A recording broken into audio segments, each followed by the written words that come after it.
So this channel has been accused of being.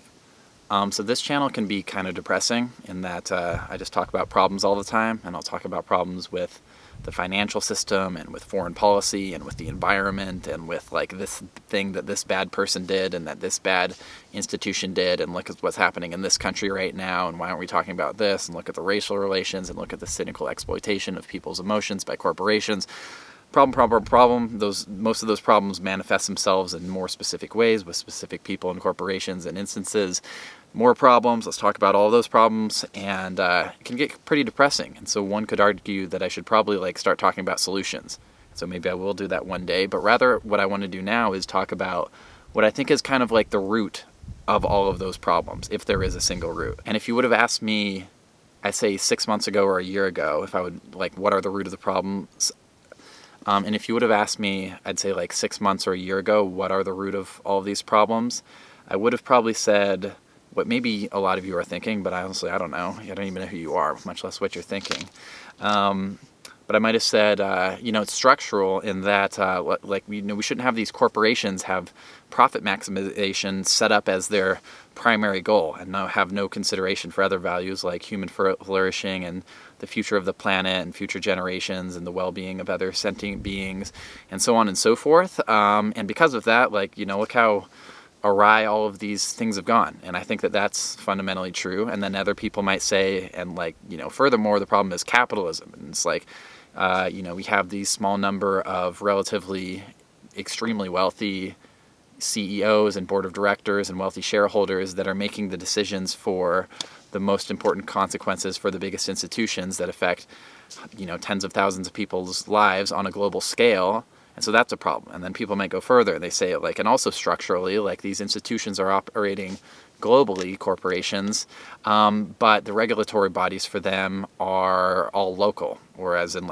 done by individual countries, and institutions like the UN are dominated. Well, any institutions that could feasibly, counteract that are just weak and unable to really impose any regulatory authority over them, and that's made the case by the powers that be. And I forgot what the other thing I was going to say is, but presumably there's other problems with them as well. And it's the nature of the problems that we face these days in a globalized world, like climate change, like global pandemics, are global, and we have to tackle those on an individual thing. So if the U.S. has an election and we elect a climate change denier, then that kind of throws a monkey wrench in the entire global system, not to mention the other 100 some odd countries that we need to coordinate with in order to address a problem like climate change or a global pandemic. And so our institutions are set up improperly, not to mention how corrupted and undemocratic they are. So these are all problems. That's a giant tangent. I think those are all important problems, but I don't think they're the fundamental problem.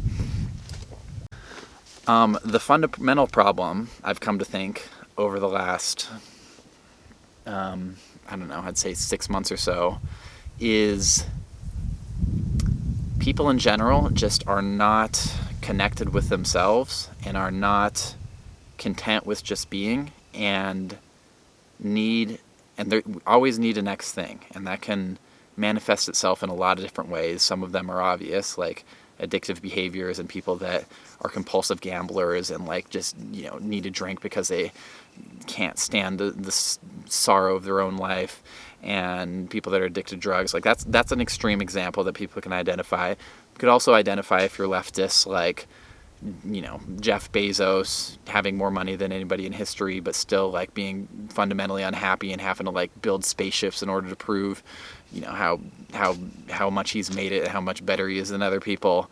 And we say, F you, you're screwing everything up. And you can point at Donald Trump and being hey, you're the president, you're probably a billionaire, you have a lot of money at the very least, you're probably the most famous person in the world, and still you need more attention and fame.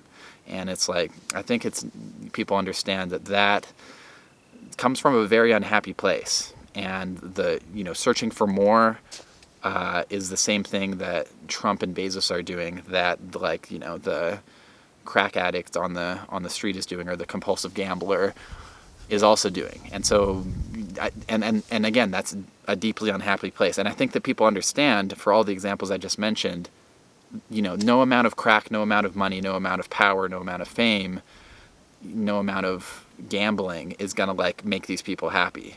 It's like fundamentally, it's a deeply unhappy process. I mean, there's going to be euphoria and dopamine releases as they get the next thing, but then it's on to the next thing. And why is that? It's because those people would agree, you people, the people that are all right in the head like us, we would agree that those people just aren't happy. They can't just exist without wanting something else. But what I think the real problem is that kind of mindset or that mode of existence is way, way more common than we might like to believe. And that it's almost ubiquitous in the West. And it's so much so, at least for myself, that I like didn't even realize how much like that was the case. And that it doesn't manifest in as extreme of examples as in the ways that I just mentioned. But I mean, ask the person, like, is the person that posts on Instagram repetitively and like, constantly checks how many likes they have and how many followers and how many retweets and what this person, is that really that different than Trump, checking, I'm sure he does that with his followers. I'm sure he does that with checking the headlines on CNN. I mean, it's on like a massively different scale, but it's kind of the same thing. And it's like, if we don't have a job that makes us feel like we have status and have like kind of done well, that's an unhappy feeling. We need to get a better job. And is that different than Jeff Bezos needing to get better job, more wealth? I think it's like the same thing. And it's like, you never get a job that's good enough to like really make you happy. Now the caveat is, okay, up to a certain point, like if you're starving, if you're out on the street, if you can't afford basic food and supplies or healthcare, then that maybe what you do need is a better job. And that's why the left exists, and they fight for things like Medicare for all and a social safety net so that people don't fall below that threshold. But if we're being honest, like most of you, I'd presume, probably, you're watching this on expensive pieces of technology at the very least. My guess is that you have, more financial security than most people throughout history and most people throughout the world currently, and probably most people in the U.S. even. And you aren't at risk of going hungry and this and that, but are actually probably more unhappy, I think people would recognize, than a lot of poorer people that have more community and that don't value these things as much in other parts of the world now, and certainly throughout history as well. And so I guess like the real question is like, how, I mean, I ask you, I've been asking myself, but like, can you really just, like, when you're just, how much do you really know yourself? Like, how much can you like just sit and be with yourself and like be okay with it? Because a lot of times, like the mind, it will race off in a million different directions all the time. And a lot of those are, I just need to do this. I'm not good enough at this. Comparing yourself to other people, comparing yourself to, I don't know, the ideal, comparing yourself to, like, as long as you're comparing, that's what Jeff Bezos is doing. That's what Donald Trump's doing. Why are you comparing? You're the richest person in the world, but you still haven't made it. And like, I think, abstractly people understand when you stop comparing and you're just okay, then that's when you're just okay. But that doesn't stop everyone from doing it all the time. And the reason for that, I don't know. I probably don't have the credentials to talk about the reason for that, but I think that is the problem. And so I don't see, I don't think it's like I'm not going to adopt a Calvinist dualism, which I think is another part of not the fundamental problem, but another structural problem, maybe partially from religion, but also just in a way that people think all the time in terms of, you're the problem, Republicans. No, you're the problem, Democrats. No, you're the problem, Christians. No, you're the problem, atheists. I'm like, okay, you're all part of the problem to varying different degrees, but that type of thinking is a more fundamental part of the problem. But even irrespective of that, I don't know, I guess part of the solution, I guess I would say, is acknowledging that there is no other, we're all fundamentally the same, and that when, Bezos and Trump does it, like the lashing out or the anger that one might feel watching these bad people, which are objective, I mean, they're doing bad things, Bezos, Trump, these giant institutions, even like individual people with abhorrent political beliefs, they're doing bad things, but like, is that anger, is it because of them, or is that because of us? And it's like, I think that when people are introspective, the anger starts within. The lashing out starts within, and it comes from a sense of, I don't know how many people can like sit with themselves and just be for an hour, or be for 30 minutes, or I don't know if people have tried meditation, but try just sitting without needing to, without like letting your mind go down 100 different paths. I need to do this, I should do that, I don't like this person,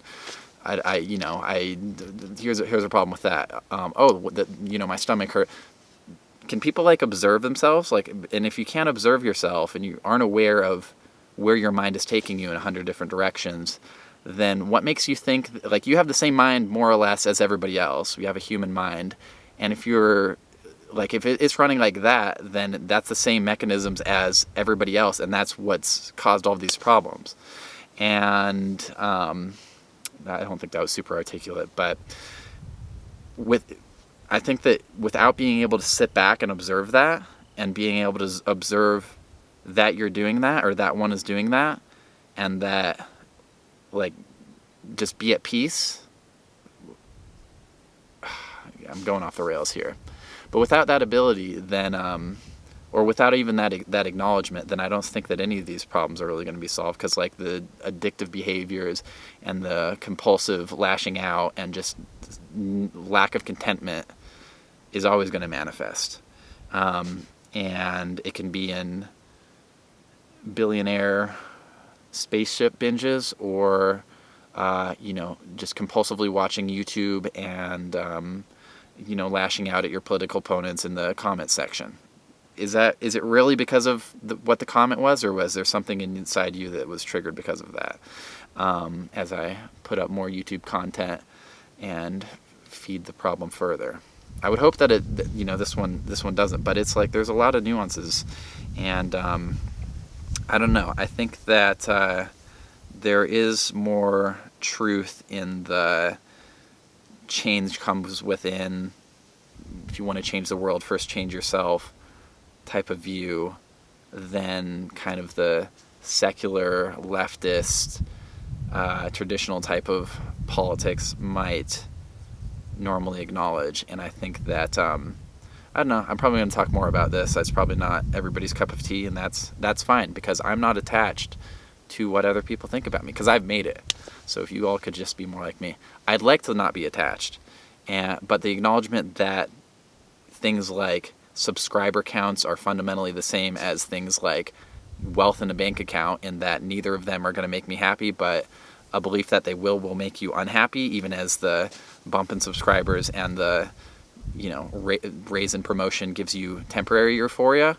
I think that acknowledgement is acknowledging that that's the case, and like really being able to dig into that is one of the most important things. And then once that work is done, then maybe like behaviors can change. And when that happens, then the compulsion to feed the hungry ghosts and get as much as you can goes away. And it's not like I want these Nikes, but I know I shouldn't because of sweatshops, and like that doesn't really work. But like if you like are just okay because you don't need to have the nice shoes, you don't need to have this, doesn't mean that you're going to wear potato sacks, but you're okay with yourself, and you don't have, like, people's opinion doesn't matter as much, because at the end of the day, if your sense of well-being is tied to the outside world and external things that can't be controlled, then there's no amount of anything that could ever fulfill that.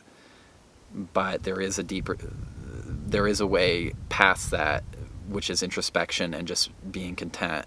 And once people start going down that road, I think there's a lot that can be found, but it's hard to articulate in YouTube videos.